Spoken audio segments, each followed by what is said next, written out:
নমস্কার। বেঙ্গলি ক্রনিকলসে শুনছেন তারাশঙ্কর বন্দ্যোপাধ্যায়ের রাধা। শুরু করছি পরবর্তী পর্ব। আনন্দচাঁদ একজন শিষ্যকে ওই লোকটির আবেদন শুনতে আদেশ দিয়ে কেশবানন্দকে নিয়ে তার পুরী মধ্যে প্রবেশ করলেন। কয়েকটি মাঘ ফিরে একটি ঘরে ঢুকে দরজা বন্ধ করে দিলেন। যে লোকটি চিৎকার করে ঠাকুরকে ডাকছিল সে কয়ের মতো হতশ্রী মানুষের চেহারাও এমন বিপর্যস্ত, কাদায় ধুলায় তার মাথা থেকে পা পর্যন্ত এমন বিকৃত ও বিচিত্রিত যে তাকে চেনবার উপায় ছিল না। উপায়ন্তর হয়ে সে এসেছে আনন্দচাঁদ গোস্বামীর কাছে। কাল রাত্রে মাঝি অর্থাৎ কৃষ্ণদাসী নিরুদ্দেশ। তার পিছনে পিছনে জয়দেবকেদুলির শ্মশান পর্যন্ত গিয়েছিল। সে মাধবানন্দকেও দেখেছিল। মাঝির সেই উন্মাদিনী উলঙ্গিনী রূপ, তার সেই অভিশাপ দেওয়া, তাও দেখেছিল।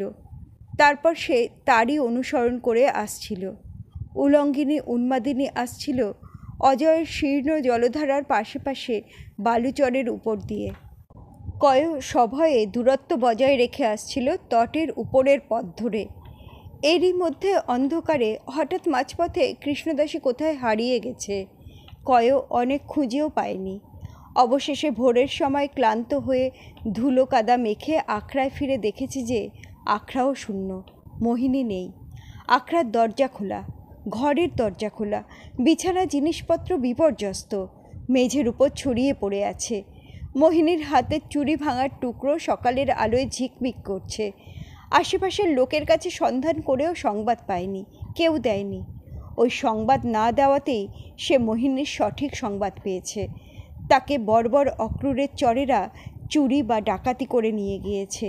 সেই কারণেই ছুটে এসেছে আনন্দচাঁদ ঠাকুরের কাছে। আনন্দচাঁদ এখানকার গৃহস্থ বৈষ্ণবদের গুরুর গুরু। অক্রূরের বাপ যত পাষণ্ডই হোক, নিজেদের তো বৈষ্ণব বলে। তোমার কথা অবশ্যই শুনবে। গোস্বামী ঠাকুর, মোহিনীকে রক্ষা করো, এই আবেদন জানাতে ছুটে এসেছে।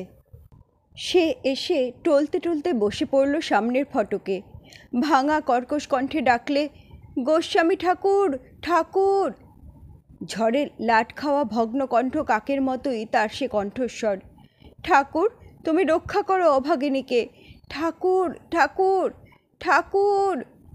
কেশবানন্দ এবং আনন্দচাঁদ তখন হিন্দুস্থানের রাজশক্তির প্রস্তর কঠিন স্বরূপকে চোখের সামনে ধরে তীক্ষ্ণ সতর্ক দৃষ্টিতে বিশ্লেষণ করছিলেন।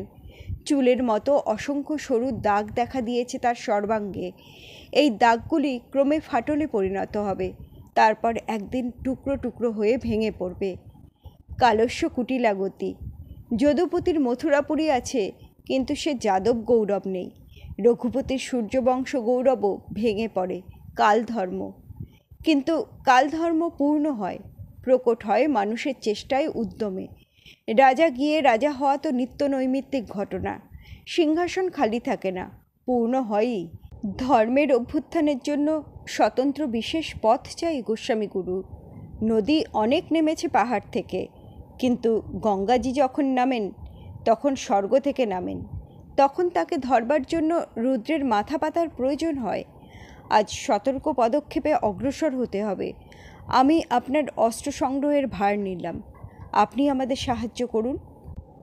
ঠিক এই সময়টিতে শেষ উচ্চারিত সর্বোচ্চ কণ্ঠের দীর্ঘায়িত ঠাকুর ডাকের শব্দ বদ্ধ দ্বার ভেদ করে ক্ষীণ হয়েই অবশ্য ভেসে এলো। কিন্তু তার মধ্যেও চেরা কর্কশ কণ্ঠস্বরের স্বরূপটি ঢাকা পড়ল না। তার সঙ্গে আরও ছিল মর্মান্তিক একটি আকুতি। তারই স্পর্শে চমকে উঠলেন আনন্দচাঁদ। কে? এমন আকুতির সঙ্গে কে ডাকে? পরক্ষণেই একটু তিক্ত অথচ সকৌতুক ব্যঙ্গ হাসি দেখা দিল তার মুখে। বললেন, ও ইলামবাজারের সেই ধর্মাধর্ম জাতিবিচারহীন উচ্ছিষ্টভোগী বৈরাগী পশুটা? কেশবানন্দ কণ্ঠস্বর চিনেছিলেন। তিনিও হাসলেন, বললেন, পশু নয়, পক্ষী, আবার ডাক ভেসে এলো, ঠাকুর গো। আনন্দচাঁদ বদ্ধ দুয়ারের দিকেই মুখ ফিরিয়ে ডাকলেন, বাইরে কে রয়েছে? বাইরে থেকে সাড়া এলো, আমি প্রভু দীনদাস। আনন্দচাঁদ বললেন, ইলামবাজারের ওই লোভী বৈরাগীটাকে খাদ্য দিয়ে বিদায় করো, দেখো গত রাত্রের উদ্বৃত্ত খাদ্য কি আছে, চিৎকার করতে নিষেধ করো। করেছি প্রভু, কিন্তু ও সেজন্য চিৎকার করছে না, খেতেও চায় না। খেতে চায় না? কয়ও, তবে কি চায়? কাল রাতে উন্মাদিনী কৃষ্ণদাসী প্রেমদাস মহান্তের ব্যাটার বউ কোথায় চলে গিয়েছে, খুঁজে। কি বিপদ! উন্মাদ ধর্মে কোথায় কোন দিকে গিয়েছে, আবার আসবে। অবশ্য অপঘাত ঘটলে স্বতন্ত্র কথা, কিন্তু তার আমি কি করব? আরও আছে প্রভু, কৃষ্ণদাসের কন্যাটিকেও পাওয়া যাচ্ছে না। কাল রাত্রে আখড়ায় কারা ডাকাতি করে মেয়েটিকে নিয়ে চলে গিয়েছে। কয়ও বলছে ইলামবাজারের দে সরকারের ছেলে অক্রুর, তার উদ্ধারের জন্যই ও এসেছে। বুক চাপড়ে কাঁদছে। আনন্দচাঁদ মুহূর্তে যেন আগুনের মতো জ্বলে উঠলেন। কি করবেন তিনি? প্রেমদাসের কাছে যে বাক্য দান করেছিলেন, সে বাক্য তিনি অক্ষরে অক্ষরে পালন করেছেন। কৃষ্ণদাসীর আচার আচরণের কোনো কথাই তিনি তো না জানা নন। দে সরকারের সঙ্গে সাধন ভজনের নামে ব্যভিচারের কথা তিনি জানেন। দে সরকারের ওই বর্বর পুত্রটার জন্য কন্যাকে বিক্রি করার কথাও তিনি শুনেছেন, কিন্তু কোনোদিন কোনো শাসন করেননি, কোনো প্রশ্ন করেননি। দু চারজন বৈরাগী মহান্ত তার কাছে এসে এর প্রতিবিধানের জন্য তার সাহায্য চেয়েছে, কিন্তু তিনি নীরব থেকেছেন, সাহায্য করেননি। এই পরিণাম কৃষ্ণদাসীদের অনিবার্য। তিনি কি করে নিবারণ করবেন? কেশবানন্দ বললেন, ইলামবাজারের শেঠ দে সরকার কি গোস্বামীপাদের শিষ্য? আমার ভক্তের শিষ্য, আমার নয়। পরক্ষণে বিচিত্র হেসে বললেন, দে সরকার বণিক, সে সর্বক্ষেত্রেই বণিক। গুরুর কাছে সে দীক্ষা নিয়েছে দক্ষিণা দিয়ে। দীক্ষা তার ধর্মের নামে ব্যভিচারের জন্য। পাপ করে সেই পাপ থেকে মুক্তি পাবে দীক্ষা বলে, এই ছলনায় নিজেকে ছলবার জন্য মহারাজ। গুরুকে এরা অর্থ দেয় তাদের সর্বকর্মে, ধর্মে অধর্মে গুরুর সমর্থন পাবার জন্য। এদের আপনি জানেন না। হেসে কেশবানন্দ বললেন, খুব জানি গোস্বামীপাদ, আপনার থেকেও বোধ করি বেশি জানি। শুধু গুরু নয়, রাজা, গুরু, ঈশ্বর সকলের সঙ্গেই ওদের এক সম্পর্ক। হাতেমপুরের হাতেম খাঁর সঙ্গে দে সরকারের সম্পর্ক খুব নিবিড় ছিল। জয়দেবের মহান্ত মহারাজ আমাকে বলেছিলেন, যেদিন ওর ওই পাষণ্ড ছেলেটা ছদ্মবেশী বর্গী সন্ন্যাসীদের সঙ্গে কলহ করে আহত হয়, সেদিন আমাদের গুরু মহারাজের দিকে থুতকার নিক্ষেপ করেছিল। আমি ভেবেছিলাম ওকে শাস্তি দেব। জয়দেবের মহান্ত বলেছিলেন, ওকে ঘাঁটাবেন না, হাতেম খাঁকে আপনাদের বিরুদ্ধে উত্তেজিত করবে। আমরা শক্ত হয়ে বসতে পারিনি বলে চুপ করে গিয়েছিলাম। শুনেছি ওর নিজের পাইক লাঠিয়ালের দলটিও নেহাত উপেক্ষার নয়। আনন্দচাঁদ বললেন, ওকে আমি কঠোর সামাজিক দণ্ডে দণ্ডিত করব, আর ওকে দণ্ড না দিলে ধর্ম বিরূপ হবেন। কণ্ঠস্বর তার গভীর ও গম্ভীর হয়ে উঠেছে তখন। কেশবানন্দ বললেন, এ সময় যা করবেন গভীরভাবে বিবেচনা করে করবেন গোস্বামীপাদ। আপনার বৃন্দাবন দ্বারকা হয়ে উঠেছে। মহারাজ, এ ঝিল, এ গড় পুরনো কালের ভগ্ন কীর্তি। আমি কিনে দেবতার নামে সংস্কার করাচ্ছি মাত্র। তবুও বিবেচনা করবেন, যে কোনো দিন কাশীর বেণীমাধবের ধ্বজার দশা অথবা ব্রজের গোবিন্দ মন্দিরের দশা হতে পারে আপনার মন্দিরের। বিশেষ করে হিন্দু যদি হিন্দুর বিপক্ষে গোপনে সংবাদ দেয়, তাহলে তার গুরুত্ব কত প্রচণ্ড হবে ভেবে দেখবেন। আনন্দচাঁদ স্থির দৃষ্টিতে চেয়ে রইলেন কেশবানন্দের দিকে। কেশবানন্দ বললেন, সুজাখা মৃত্যুর পূর্বে বীরভূমের বাকি রাজস্বের জন্য বীরভূম অভিযানের সংকল্প করেছিলেন। বর্ধমানের মহারাজ জামিন হয়ে লক্ষ টাকা পেশকাশ দিয়ে মিটমাট করে দিয়েছেন। বীরভূমের নবাবের এখন অর্থাভাব। এদিকে সুজাখা গত হয়েছে, সরফরাজ খাঁ নবাব হবেন। এখন নজরানা ভেট পাঠাতেই হবে। এ সময় ফৌজদার নবাব শিকার খুঁজছে, অজুহাত খুঁজছে। এরপর বিবেচনা করে দেখবেন সাবধানতার প্রয়োজন আছে কিনা। আনন্দচাঁদ ডাকিনী বিদ্যা প্রভাবে অনেক অলৌকিক ঘটনা ঘটাতে পারেন, মানুষের ভবিষ্যতও দেখতে পান, কিন্তু এইভাবে গোটা দেশের ভবিষ্যৎ কখনো দেখতে পাননি, অবশ্য দেখতেও চেষ্টা করেননি। কেশবানন্দ আবার বললেন, তাছাড়া মহাযজ্ঞে বহু বলি, বহু আহুতির প্রয়োজন গোস্বামীপাদ। শুধু দেবতাই বলি আহুতি পান না, ভূত প্রেত পিশাচ রক্ষ এদেরও দিতে হয়। সাধনভ্রষ্টা একটা সৈরিনীর কন্যা, তাও তো সে বিকৃতা। আনন্দচাঁদ স্তব্ধ হয়ে বসে রইলেন। কঠিন সমস্যা তাঁর সম্মুখে। ঠিক এই সময়ে বাইরে থেকে দীনদাস বললেন, প্রভু।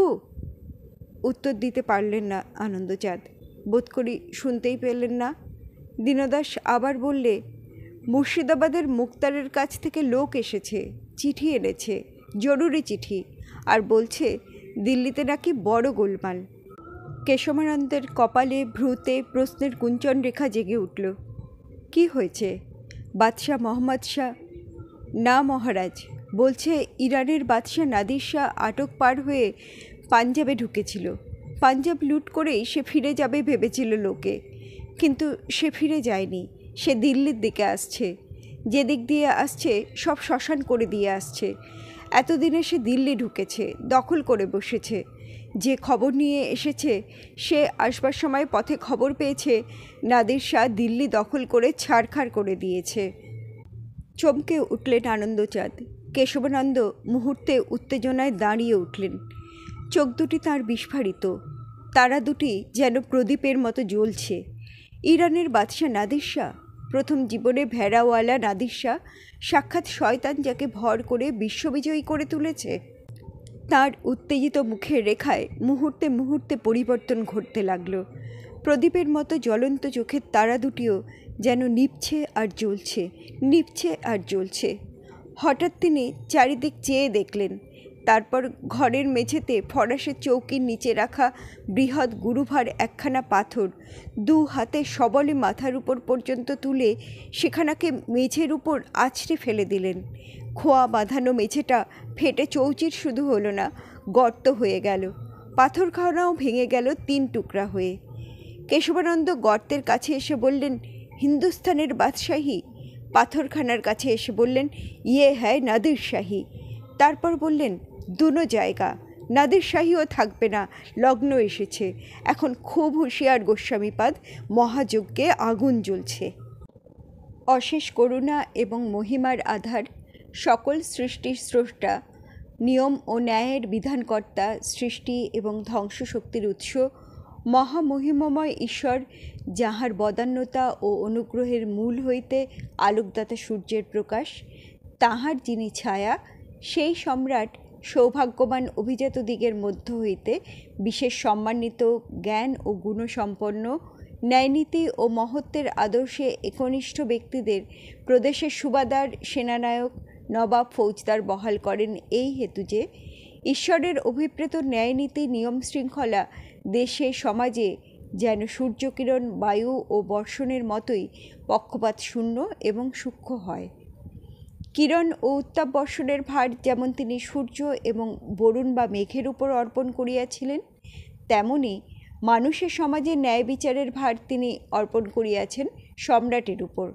সম্রাটের যাহারা প্রতিভু, তাহারা সেই নিয়মে নিরপেক্ষ এবং সূক্ষ্ম বিচারক। এই অমোঘ নিয়মে যে বৃক্ষ সদম্ভে মস্তকোত্তোলন করিয়া বহু বৃক্ষের উপর অত্যাচার করে, তাহার মস্তকে ঈশ্বর বজ্র নিক্ষেপে তাহা নাশ করিয়া বহু অসহায় বৃক্ষকে রক্ষা করেন এবং প্রাপ্য আলোক ও জল দ্বারা তাহাদের পালন করেন। সম্রাটের নির্দেশ ও নিয়মে সাম্রাজ্যের স্তম্ভস্বরূপ শাসকগণও অত্যাচারী মদমত্তকে ধ্বংস করিয়া নিঃসঙ্কতা ও সুখের প্রতি দৃষ্টি রাখিয়া থাকেন। ঈশ্বরের রাজ্যে একজন রাজা ও একজন সামান্য ভিক্ষুকের ভাগ্যফলে পার্থক্য পূর্বজন্মের কর্মফলে নির্দিষ্ট বা নির্ধারিত। সেই অনুসারে ভোগ সুখের তারতম্য সত্ত্বেও কিন্তু তাহাদের প্রাণের মূল্য এক। সেই নিয়মেই সম্রাটের বিচারালয়ে একদা এক বিধবার পুত্রকে দৈবক্রমে লক্ষ্যভ্রষ্ট তীরের আঘাতে বধ করার জন্য ন্যায়পরায়ণ কাজী সাহেব স্বয়ং সম্রাট নাসিরউদ্দিনের বিচার করিয়াছিলেন এবং সম্রাট অবনত মস্তকে সে বিচার শিরোধার্য করিয়াছিলেন। ইসলামের মহামান্য পয়গম্বর সামান্যতম মানুষকেও সকলের সঙ্গে সমান মর্যাদা দিয়া গিয়াছেন। অশেষ করুণার আধার ঈশ্বর অন্যায় অত্যাচারে অত্যাচারিত সামান্য প্রাণীর দুঃখে দীর্ঘ নিঃশ্বাস ফেলিয়া থাকেন। সামান্যতম ব্যক্তি অন্যায়ভাবে পীড়িত হইলে তাহা জ্ঞাত হইবা মাত্র ঈশ্বরের ছায়াস্বরূপ সম্রাটের বক্ষ হইতেও তেমনই দীর্ঘ নিঃশ্বাস পড়ে। সম্রাটের রাজ্যে শাসকবৃন্দ সেই সব গুণের শরিক, তাঁহারাও বিচলিত হন। মহামান্য ফৌজদার অশেষ গুণসম্পন্ন শ্রীযুক্ত হাফেজ খাঁ জনাব আলী বাহাদুর, আপনি অভিজাত, আপনি ধার্মিক, আপনি নির্ভীক, আপনি দয়াদ্র হৃদয় অথচ ন্যায়পরায়ণ। আপনার শাসনাধীন প্রজাবর্গ ধনী নির্ধন, স্ত্রী পুরুষ, হিন্দু মুসলমান নির্বিশেষে সুখেই কালাতিপাত করিতেছে। তবুও মৃত্তিকার গহ্বরে দিবসকালেও অন্ধকারের মতো সেই অন্ধকার গহ্বরবাসী হিংস্রক অজগরের মতো লুক্কায়িতভাবে অন্যায়কারী অত্যাচারী যে রহিয়াছে, ইহা সত্য, এবং সে সত্য সূক্ষ্ম দূরদৃষ্টিসম্পন্ন মহামান্য ফৌজদার সাহেবও অস্বীকার করিবেন না। বহু ক্ষেত্রে ইমারতের মধ্যেও এমন অজগর বাস করে। আপনার এলাকাধীনে গঞ্জ ইলামবাজারে এমনই এক অজগর চরিত্রের ব্যক্তি অর্থ সম্পদের ইমারতের গহ্বরে আত্মগোপন করিয়া বিষ নিঃশ্বাসে বায়ু বিষাক্ত করিতেছে, বহু অসহায় জীবকে কবলগত করিয়া নাশ করিতেছে, গ্রাস করিতেছে। আমি ইলামবাজারের ধনী ব্যবসায়ী রাধারমণ দে সরকার এবং তাহার পুত্র অক্রূর দে সরকারের কথা বলিতেছি। মাধবানন্দ হাতেমপুরের ফৌজদার হাফেজ খাঁয়ের উদ্দেশ্যে পত্র রচনা করছিলেন। ধুলো কাদা মেখে কয় সামনে একটা গাছতলায় শুয়ে কাঁদছিল। কয় সুপুরে গোসাই ঠাকুরের ওখান থেকে হতাশ হয়ে কাঁদতে কাঁদতে এখানে এসেছে। নবীন গোসাই, তুমি বাঁচাও, তোমার জন্যেই গোসাই, তোমার জন্যেই এ সর্বনাশ, তুমি বাঁচাও। প্রথমে সে মাধবানন্দের কাছে আসেনি, আসতে ভরসাও হয়নি, মনও চায়নি। সে তো রথযাত্রার দিন এসে গোসাইয়ের কাছে কৃষ্ণদাসের দুর্দশার কথা জোরহাত করে নিবেদন করেছিল, বলেছিল, সিদ্ধপুরুষ দয়া করো, কিন্তু দয়া হয়নি। গোসাই দেখিয়ে দিয়েছিল হাতেমপুরের ফৌজদারের দরবার। ফৌজদার লোক ভালো, তার বেগম আরও লোক ভালো, কিন্তু রাজা বাদশাহ ফৌজদারের মন গরিবের দুঃখে কাঁদতে চাইলেও কাঁদবার তাদের অবকাশ কোথায়? ভগবান যে ভগবান, তারই সময় হয় না। শুধু সময়, এর বিচার করাও তো সোজা নয়। ভাবতে গেলে কয় চোখের সামনে বিশ্ব ব্রহ্মাণ্ড হিজিবিজি হয়ে যায়। কয় এই গড় জঙ্গলের দিকে তাকায় আর ভাবে, বনে বাঘ আছে, হরিণ আছে। বাঘ বলে, ভগবান খেতে দাও, হরিণ দাও মেরে খাই। হে ভগবান, হে ভগবান। হরিণ বলে, ভগবান বাঘের থেকে বাঁচাও, কচি ঘাস দাও, ভগবান হে ভগবান। ভগবান কি করে? ওদিকে তখন দ্রৌপদীকে হয়তো চুলে ধরে দুঃশাসন রাজসভায় এনে তার কাপড় ধরে টানছে। দ্রৌপদী ডাকছে, গোবিন্দ রক্ষা করো। ঠাকুর তখন বাঘ হরিণের কথা কানে তোলেন না দ্রৌপদীকে কাপড় জোগান, কিংবা কুরুক্ষেত্রে রথের ঘোড়া চালান? তাছাড়া অক্রূর যদি ফৌজদারকে বলে, জনাব আমি বড়লোকের ছেলে, আমার অনেক টাকা, তোমাকে দফায় দফায় খিলাত দিই, পেশকাশ দিই, আমার দরবারও তো তোমাকে শুনতে হবে। আমার যদি লোক লস্কর না থাকে তো আমি কিসের বড় লোক? আমার বড় বাড়ি ঘোড়া পালকি না থাকলে যেমন চলে না, তেমনি মোহিনীর মতন দু চারটে সেবাদাসী না থাকলে চলবে কেনে?